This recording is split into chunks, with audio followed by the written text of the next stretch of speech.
अमेरिकी राष्ट्रपति Donald Trump ने वेनेजुएला के राष्ट्रपति निकोलस मदुरो को पकड़ने के लिए चलाए गए सैन्य अभियान ऑपरेशन एब्सोल्यूट रिजॉल्व को एक टीवी शो देखने जैसा बताया। डोनाल्ड ट्रंप ने कहा कि ऑपरेशन की रफ्तार और ताकत हैरान करने वाली थी। दुनिया में ऐसा काम कोई और नहीं कर सकता था। वेनेजुएला के राष्ट्रपति को इस तरह पकड़ना और उन्हें इसके बाद न्यूयॉर्क लाया जाना पूरी दुनिया को हैरान करने वाला था। यहाँ उन पर ड्रग्स और हथियारों से जुड़े मामलों में मुकदमा चलेगा। अमेरिका का ये ऑपरेशन कोई रातों रात तैयार नहीं हुआ था। ये अमेरिकी खुफिया एजेंसी CIA की कई महीनों की योजना का नतीजा था। इसका सीधा मकसद मदुरो को सत्ता से हटाना था।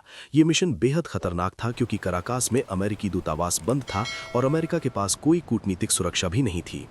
अगस्त 2025 में CIA के अधिकारी गुप्त रूप से वेनेजुएला पहुंचे थे।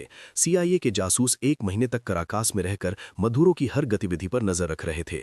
उन्हें मदुरो के करीबी लोगों से भी जानकारी मिली। अमेरिकी सेना मदुरो की दिनचर्या तक जान चुकी थी। वे कहां जाते हैं, कहां रहते हैं, क्या खाते हैं, क्या पहनते हैं और यहां तक कि उनके पालतू जानवर कौन से हैं, इस बात की भी जानकारी उन्हें थी।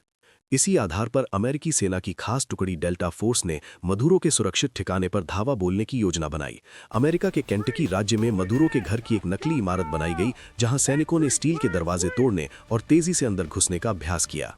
दिसंबर की शुरुआत तक अमेरिकी सेना ऑपरेशन के लिए तैयार थी, लेकिन मदुरो बार बार अपना ठिकाना बदल रहे थे, जिससे मुश्किलें बढ़ीं। वो कई बार CIA को अपनी नीति से चकमा देने में कामयाब रहे, लेकिन अंत में उनकी किस्मत ने साथ नहीं दिया। क्रिसमस से कुछ दिन पहले ट्रंप ने ऑपरेशन को मंजूरी दी। शुक्रवार रात को 10:46 पर फ्लोरिडा के मार-ए-लागो से ट्रंप ने अंतिम आदेश दिया। सेनाओं को अंतिम आदेश दिया, good luck and God speed. इसके बाद तो रात में ही सैन्य कार्रवाई शुरू हुई।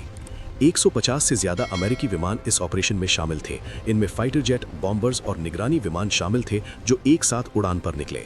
अमेरिकी युद्धक विमानों ने वेनेजुएला की एयर डिफेंस प्रणाली को निशाना बनाया ताकि हेलीकॉप्टर अंदर जा सकें।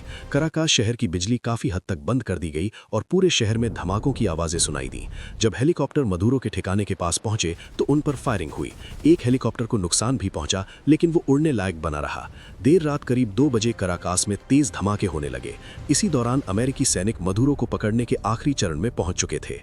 मदुरो का ठिकाना बेहद सुरक्षित सैन्य किले जैसा था। वहां पहले से मौजूद सुरक्षा बल अमेरिकी सैनिकों के लिए तैयार थे। कुछ देर गोलीबारी हुई, लेकिन कोई अमेरिकी सैनिक मारा नहीं गया। सैनिकों ने स्टील के मजबूत दरवाजे तोड़कर अंदर प्रवेश किया। मदुरो और उनकी पत्नी सिलिया फ्लोरेस सुरक्षित कमरे में जाने की कोशिश कर रहे थे, लेकिन उससे पहले ही उन्हें पकड़ लिया गया। इसके बाद मदुरो और उनकी पत्नी ने आत्मसमर्पण कर दिया। उन्हें हेलीकॉप्टर से अमेरिकी युद्धपोत USS इवो जीमा पर ले जाया गया, जो वेनेजुएला के तट से कुछ दूरी पर तैनात था। इस पूरी कार्रवाई को ट्रंप मार-ए-लागो से देख रहे थे। इसके बाद मदुरो को ग्वांतानामो बे में मौजूद अमेरिकी नौसैनिक अड्डे पर ले जाया गया और वहां से FBI के विमान से न्यूयॉर्क पहुंचाया गया। उन्हें ब्रुकलिन के मेट्रोपॉलिटन सेंटर में रखा गया है और उन पर केस चल रहा है।